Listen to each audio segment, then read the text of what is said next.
Guys welcome back to Coderom. आज हम discuss करेंगे रैंडम वेरिएबल के बारे में, एक्सपेक्टेशन के बारे में, वेरिएंस और बाइनोमियल डिस्ट्रीब्यूशन, पॉइजन डिस्ट्रीब्यूशन, ऐसी बहुत सारे कॉन्सेप्ट। ये टॉपिक्स आपके प्रोबेबिलिटी के बहुत इंपॉर्टेंट टॉपिक्स होते हैं और अगर आप इसको समझ गए तो आपको बाकी कॉन्सेप्ट समझने में बहुत हेल्प मिलेगी। तो बिना किसी देरी के चलो शुरू करते हैं। फर्स्ट ऑफ ऑल हमारा पहला टॉपिक है continuous versus discrete random variable. सबसे पहले बात करते हैं रैंडम वेरिएबल की। रैंडम वेरिएबल एक ऐसी क्वांटिटी होती है जो किसी एक्सपेरिमेंट के आउटकम को नंबर में मैप करती है। एग्जांपल में डिस्क्रीट को लेते हैं, उसे ऐसे डाइस रोल करने का एग्जांपल लो। डाइस के आउटकम फिक्स्ड होते हैं 1 से लेकर 6 तक। तो ये डिस्क्रीट रैंडम वेरिएबल है क्योंकि ये सिर्फ काउंटेबल वैल्यूज़ रखते हैं। जैसे कि मैं आपसे कहूँ कि अगर मैं डाइस रोल करता हूँ तो डाइस रोल करूँगा उसमें 1 2 3 4 5 एंड 6, ये आउटकम आपके आने ही आना है, इसके अलावा और कुछ आएगा नहीं। तो इसमें आप देख सकते हो ये जो भी आउटकम देगा वो एक फिक्स्ड वैल्यू है, वो एक काउंटेबल वैल्यू है। वो ये आपको पॉइंट में ऐसे लिखा हुआ नहीं आएगा कि आपको वैल्यू आ जाएगी 2.33। कभी डाइस पर ऐसा लिखा हुआ देखते हो? नहीं। तो ये वैल्यू आपकी डिस्क्रीट रैंडम वेरिएबल होती है। अगर हम किसी इंसान की हाइट मेजर करें तो हाइट एक कॉन्टीन्यूअस वेरिएबल होगा क्योंकि हाइट किसी भी डेसिमल वैल्यू में आ सकती है। जैसे कि कोई आदमी जिसके हाइट है 5.9 फीट, 6.1 फीट, तो ये सब जो आपके डेसिमल वैल्यूज़ हैं ये देखते हो कि कॉन्टीन्यूअस है। कॉन्टीन्यूअस नॉर्मल नेम से ही समझो, यानी कि बढ़ता हुआ जिसकी वैल्यू फिक्स ना हो। अगर हम 4 लेंगे तो 4 पॉइंट समथिंग कुछ भी वैल्यू आ जाएगी, वो इस कंटिन्यूस रैंडम वेरिएबल हो जाएगा। तो ये बात हुई continuous and discrete random variable की। हाँ, ये बात याद रखना कि डिस्क्रीट रैंडम वेरिएबल है वो काउंटेबल होती है और कॉन्टीन्यूस रैंडम वेरिएबल एक इन्फिनिटी मेनी वैल्यू ले सकती है। क्योंकि एग्ज़ाम में कई बार पूछ चुका है ट्रू फॉल्स करके कि आपका जो कॉन्टीन्यूस वेरिएबल है वो फाइनाइट वैल्यू रखता है कि इनफाइनाइट वैल्यू रखता है, ट्रू या फॉल्स ऐसे करके पूछ चुका है। तो आप इसको एक बार ध्यान में जरूर रखें। अब बात करते हैं प्रोबेबिलिटी मास फंक्शन की।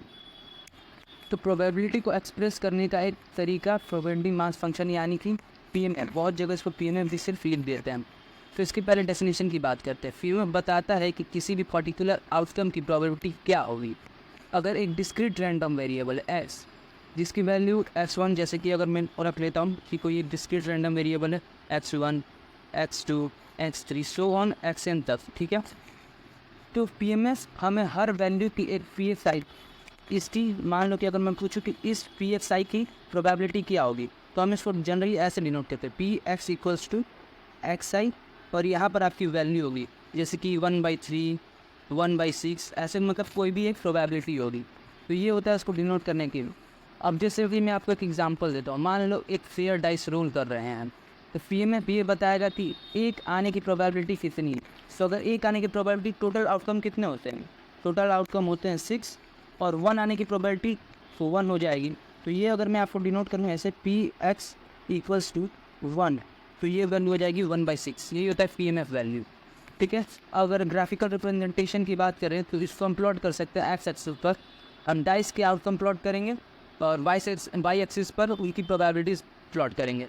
जैसे कि मैं यहाँ पे एक ग्राफ बनाता हूँ तो इस ग्राफ पर वैल्यू हो जाएंगी जैसे कि 1 2 3 4 5 6, ठीक है।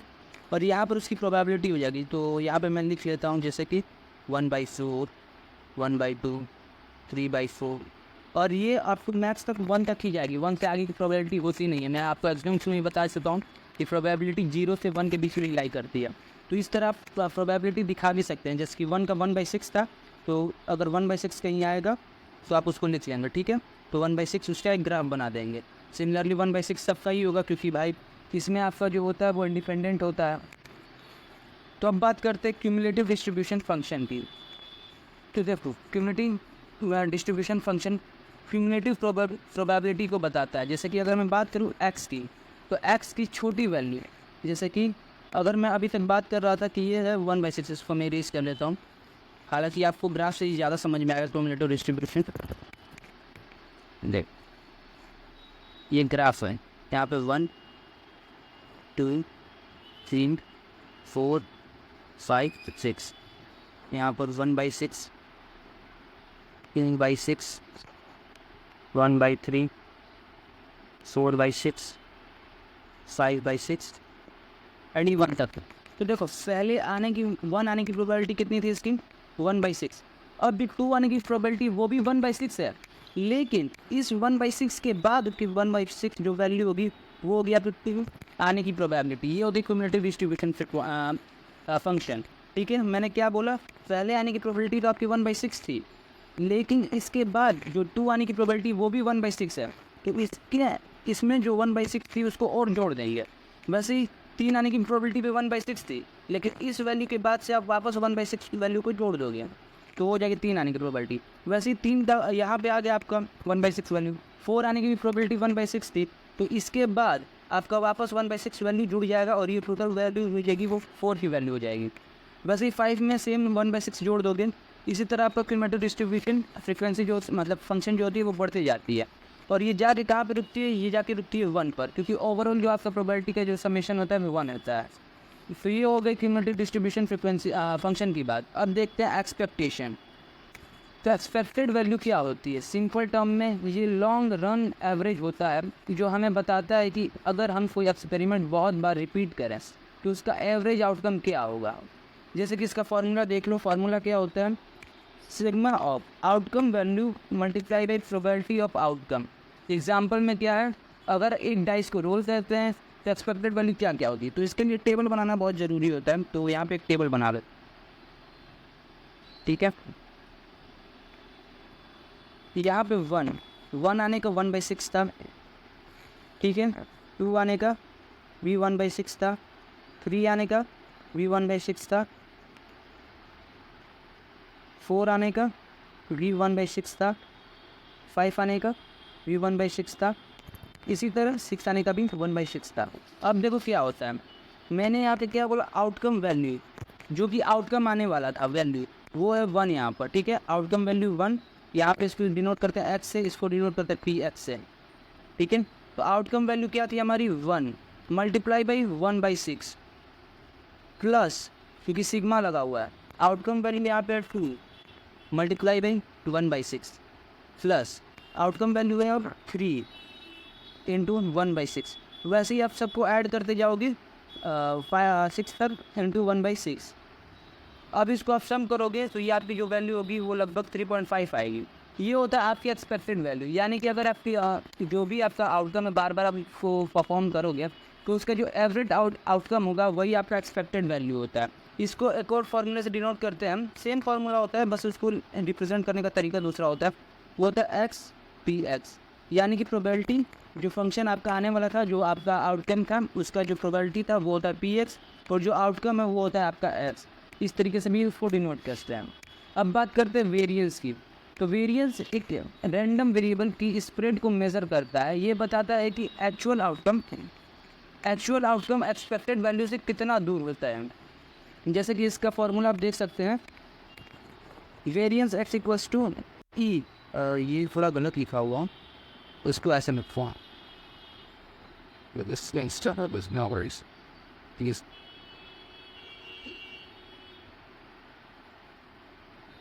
ये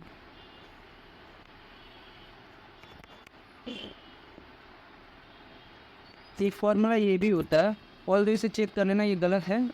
ये होता है फार्मूला, क्या होता हो, एक्सपेक्टेड वैल्यू का स्क्वायर माइनस जो आउटकम है उसका स्क्वायर, उसका एक्सपेक्टेड वैल्यू, ठीक है। तो इसका एग्जांपल देख लेते हैं। अगर मैं पहले वाले क्वेश्चन की बात करूँ तो क्या होगा, पहले वाले क्वेश्चन में जो आपके आउटकम्स थे उसका स्क्वायर निकाल लोगे, तो आउटकम्स के square 1 square plus 1/6 plus 2 square plus into 1/6 plus 3 square into 1/6, so on 6 square तक जाओगे 1/6। अब इस पूरी वैल्यू में क्या करोगे, ये जो पूरी वैल्यू थी इसमें आप माइनस कर दोगे क्या, जो ये 3.5 निकला था, ठीक है। ये होता है आपका वेरिएंस, क्योंकि क्या था फार्मूला तो जो एक्सपेक्टेड वैल्यू थी उसका स्क्वायर माइनस इसका एक्स स्क्वायर, जो वैल्यू आपका था आउटकम निकलेगा उसका स्क्वायर इंटू प्रोबेबिलिटी कर दोगे तो आपका वेरिएंस बताता है। और वो इसका एग्जांपल मैंने लाया नहीं, वरना इसको मैं यही पे करा देता। तो ये हो गया वेरिएंस की बात। अब देखते हैं अब बात करते हैं बाइनोमियल डिस्ट्रीब्यूशन की। जब हमारी सिचुएशन कुछ इस तरीके की होती है कि एक्सपेरिमेंट सक्सेस या फेलियर पर बेस्ड हो, सब हम बाइनोमियल डिस्ट्रीब्यूशन का यूज़ करते हैं। उसके कुछ कंडीशन होते हैं। क्या क्या कंडीशन होता है? पहले की फिक्स नंबर ऑफ ट्रायल, यानी कि ट्रायल की संख्या फिक्स होगी, ज़्यादा नहीं होगी, यानी कि डिफाइन होगी। वो आपकी जो ट्रायल्स होगी वो डिफाइन होगी। हर ट्रायल इंडिपेंडेंट होती है, यानी कि अगर पहला जो आपका ट्रायल है वो दूसरे पर बेस नहीं करेगा, यानी कि आपने पहला वाला ट्रायल कर लिया तो वो दूसरे पर डिपेंड नहीं करेगा, वो इंडिपेंडेंट वैल्यूज होंगी। दो पॉसिबल आउटकम्स हो सकते हैं। दो पॉसिबल कौन कौन से होंगे? या तो वो सक्सेस करेगा या तो फेल करेगा, इसके अलावा दूसरी चीज़ नहीं होगी। फिर चौथी पॉइंट क्या होती है? सक्सेस की प्रोबेबिलिटी हर ट्रायल में सेम होती है, यानी कि अगर सक्सेस की प्रोबेबिलिटी आपकी 1/2 है तो सारे ट्रायल्स में 1/2 होगी। अब देखते हैं इसके फॉर्मूले कि कैसे हम बाइनोमियल डिस्ट्रीब्यूशन निकालते हैं। तो ऑल दोस्त का रिप्रेजेंटेशन ये है, मैं उसको खुद से लिख कर दिखा देता हूँ कि क्या होता है। देखो, ये जो आपका एन के लिखा है इसको हम ऐसे भी लिखते हैं, NCK, ये आपका कॉम्बिनेशन होता है। फिर P, ये आपका प्रोबेबिलिटी है, प्रोबेबिलिटी की पावर K, जो कि K यहाँ पर है वही सेम K यहाँ पे होगा। और वापस 1 - P की पावर N-K। ये जो P, अगर आप इसको सक्सेस लेते हो तो ये फेलियर बन जाता है, क्योंकि आपका दो ही आउटकम हो सकता है, या तो सक्सेस या तो फेलियर।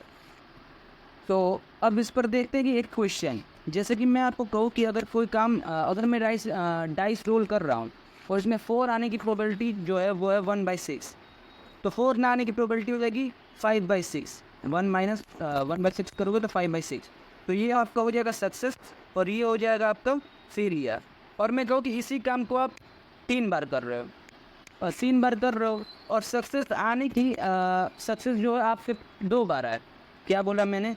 आप 5 बार डाई रोल कर रहे हो। नो वेट, आप 5 बार डाई रोल कर रहे हो, ठीक है। और मेरे को क्या चाहिए कि मेरे को चाहिए कम से कम 3 बार 4 आ जाए, 3 बार 4 आ जाए। तो मैं क्या करूँगा? मैं करूँगा सबसे पहले NK, यानी कि NCK का क्या हो जाएगा? 5C3, यहाँ पे 3 था ना, वो यहाँ पर हो जाएगा 3। फिर P है आपका, जो कि है 4 आने की प्रोबेबिलिटी 1/6, तो 1/6 की पावर क्या हो जाएगा? 3, क्योंकि C की वैल्यू यहाँ पर इतनी है। फिर फेलियर होने की प्रोबेबिलिटी और उसके पावर क्या आ जाएगा? 5 - 3, जो कि होगा 2। अब इसको कैलकुलेट कर लेंगे, जो कैलकुलेशन पे आएगा आंसर वही हमारा आंसर हो जाएगा बाइनोमियल डिस्ट्रीब्यूशन का। तो ये हो गया बाइनोमियल डिस्ट्रीब्यूशन के थोड़े एग्जांपल। अब देखते हैं बाइनोमियल के एक्सपेक्टेड वैल्यू क्या होती है। तो देखो, एक्सपेक्टेड वैल्यू उसके NP होती है, यानी कि जो भी एक नंबर जितने नंबर से ट्राई करोगे उसको हम N कहते हैं। तो जितने भी आपने ट्राई किए हैं इनटू उसकी प्रोबेबिलिटी, वो हो जाएगा आपका क्या? नंबर ऑफ सॉरी वो हो जाएगा आपका एक्सपेक्टेड वैल्यू। क्योंकि मैंने क्या बताया था? मैंने बताया था कि एक्सपेक्टेड वैल्यू कैसे निकालते हैं? Sigma of outcome into probability of that outcome, यानी कि P। तो सेम वही काम हुआ है यहाँ पर, N बार वो ट्रायल हुआ है, इस वजह से वो आपका क्या बन गया है? NP बन गया है। क्योंकि बार बार एक ही आउटकम आएगा, तो एक ही आउटकम आएगा, इस वजह से आपका बार बार P ही आएगा। और वो N बार टोटल ट्रायल आपके N बार हुआ है, तो वो N इसमें मल्टीप्लाई हो जाएगा, इस वजह से एक्सपेक्टेड वैल्यू आपकी NP आती है। और वेरिएंस की बात करते हैं तो वेरिएंस के फॉर्मूले पर जब हम इसे रखते हैं तो हमारा वेरिएंस के फॉर्मूले पे जब हम एक्सपेक्टेड वैल्यू रखते हैं तो हमारा निकल के आता है, जो कि होता है NP ब्रैकेट में 1 - P। ये होता है आपकी वेरिएंस की वैल्यू जब बाइनोमियल डिस्ट्रीब्यूशन की बात करें तो।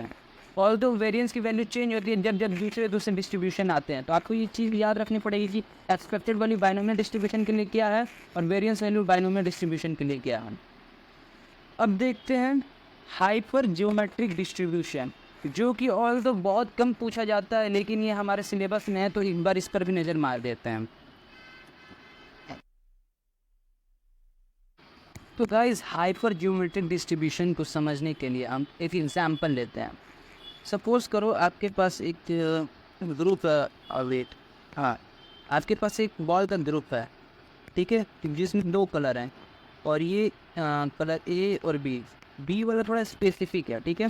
आपके पास एक ग्रुप है, इसको कैपिटल N से हम डिनोट कर देते हैं। अब देखो, उसमें से मुझे छाट कर इसको थोड़ा मैं दूसरे ग्रुप में रख दिया, ठीक है, और उसको मैंने नेम दे दिया K।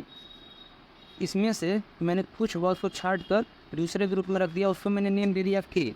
तो अब देखो, इसमें से जो कुछ बॉल्स गए हैं वो मान लो कि N बॉल्स गए हैं, ठीक है, N बॉल्स गए हैं, और उसमें से B वाले स्पेसिफिक जो बॉल्स थे वो गए हैं S, ठीक है। क्या बोल रहा हूँ मैंने पूरे N बॉल्स N ग्रुप में से छाट कर K ग्रुप बनाया है, और उसमें मैंने n नंबर्स ऑफ बॉल रखे हैं, और उस n नंबर्स ऑफ बॉल में x number of specific balls हैं जो कि है b।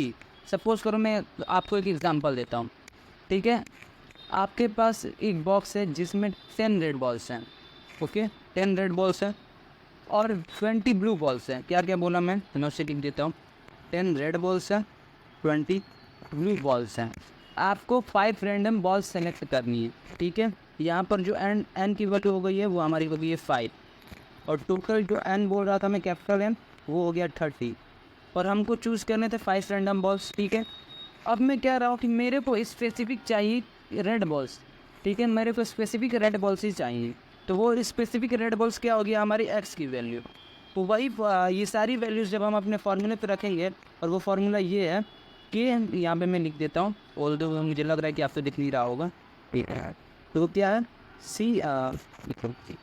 के सी एक्स इंटू एन माइनस के, यानी कि उसमें से आप उस ग्रुप को हटा दोगे, ठीक है, n minus k C of n minus x upon में एन सी एन। अब देखो मैं बता रहा हूँ कि इस फॉर्मूले में क्या है। मैंने चूज़ किया छोटे, मैंने एक ग्रुप में सारे बॉल्स रख दिया जिसमें छाटा पीटा करके जो भी मैंने बॉल निकाले थे उसको मैंने एक छोटे ग्रुप में रख दिया जिसको मैं बोल रहा था यहाँ पर के, ठीक है। अब उस के में मेरे जो स्पेसिफिक बॉल थे उसको रखने के टोटल वेज मैंने यहाँ पर लिख दी। अब देखो, अब मैं टोटल जो अपने ग्रुप थे बड़े वाले ग्रुप में से उसमें से कौन कौन से बॉल छाटने हैं उसके तरीके मैंने यहाँ पर लिख दिए हैं, ठीक है। अपॉन में वो टोटल तरीके जिसमें से मैं बॉल्स निकालूंगा वो मैंने यहाँ पर लिख दिया है एन सी अपॉन में स्मॉल एन। तो ये आपका फॉर्मूला हो गया। और इससे आपको क्वेश्चन देखने को नहीं मिलेंगे, जो 200-300 क्वेश्चन बनते हैं उसमें से 1-2 क्वेश्चन ही आपको इस पर देखने को मिलते हैं, आई थिंक वो भी नहीं मिलते होंगे। तो बस आप फॉर्मूला देख लेना तो आपको खुद ही पता चल जाएगा कैसे कैसे वैल्यू को पुट करने हैं। और इसके वेरिएंस के भी फार्मूले होते हैं, तो वेरिएंस के फार्मूले देख लेना। एन ब्रैकेट में के बाई एन, फिर ब्रैकेट में 1 माइनस के बाई एन, और एन माइनस एन अपॉन में एन माइनस 1। तो ये हो गया आपका हाइपर ज्योमेट्रिक डिस्ट्रीब्यूशन की बात, ठीक है। एक बार इस पर नज़र डाल देना। अब बात करते हैं पॉइजन डिस्ट्रीब्यूशन की। ये डिस्ट्रीब्यूशन जनरली यूज़ होता है जब आपको किसी इंटरवल में इवेंट होने की प्रोबेबिलिटी कैलकुलेट करनी होती है। सपोज़ मैं आपको एक एग्जांपल देता हूँ। सपोज़ करो एक लाइब्रेरी है, उसमें average 3 books return per hour होती है, यानी कि 1 घंटे में 3 बुक रिटर्न होती है। आप ये पता करना चाहते हैं कि एक पर्टिकुलर आवर में एग्जैक्टली 5 बुक रिटर्न कब होंगी, ठीक है। तब आप यूज़ करते हैं पॉइजन्स डिस्ट्रीब्यूशन का। पॉइजन्स डिस्ट्रीब्यूशन का फॉर्मूला होता है, आप देख सकते हैं, ऑल्दो मैं इसे इरेज कर देता हूँ बट क्लियर रीज़न, इनको मैं लिख भी देता हूँ। देखो, lambda of x T minus lambda upon x factorial, ये होता है आपका प्रोबेबिलिटी पॉइजन डिस्ट्रीब्यूशन को निकालने का। यहाँ पर लैम्डा क्या होता है, एवरेज रेट ऑफ ऑकरेंस, यानी कि आपका जो एवरेज रेट, मतलब जो भी काम हो रहा है उसका एवरेज रेट। यहाँ पर 3 बुक पर आवर, जो मैंने आपको बोला था ना कि 3 बुक पर आवर एक्सचेंज मतलब रिटर्न होती है, तो यहाँ पर रिटर्न होने वाली जो एवरेज है वो आपका लैम्डा हो जाएगा। एक्स एग्जैक्ट वैल्यू होती है, जो मैंने आपको बोला ना कि एग्जैक्टली मेरे को पता हो कि 5 बुक्स कब रिटर्न होंगी, तो यहाँ पर आपकी एक्स की वैल्यू 5 होने वाली है। और ई की वैल्यू तो आप जानते ही हो 2.71 होता है, और तो कहीं लिख लो, लिखना चाहते हो तो इस तरह आप फार्मूले पे निकाल सकते हो। अब बात करते हैं इसके वेरिएंस की। तो वेरिएंस का फार्मूला इसका लैम्डा होता है, ओनली लैम्डा, और इसका एक्सपेक्टेड वैल्यू भी लैम्डा होता है, दोनों यहाँ पर लैम्डा होते हैं।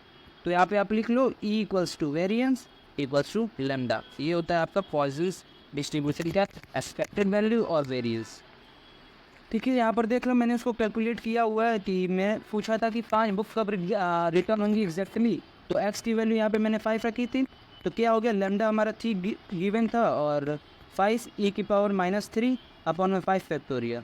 इसे आप सॉल्व कर लेना, जो आंसर आएगा वही हमारा क्वेश्चन का आंसर होगा। तो देखो गाइज, ये हो गया पॉइजन डिस्ट्रीब्यूशन की बात।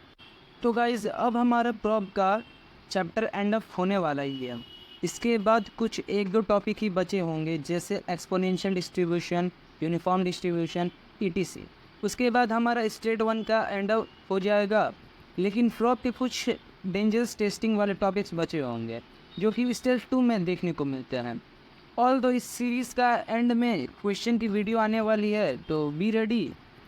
और हाँ, लाइक और सब्सक्राइब करके जाना क्योंकि आने वाली वीडियो मिस ना हो सके। सो बाय बाय।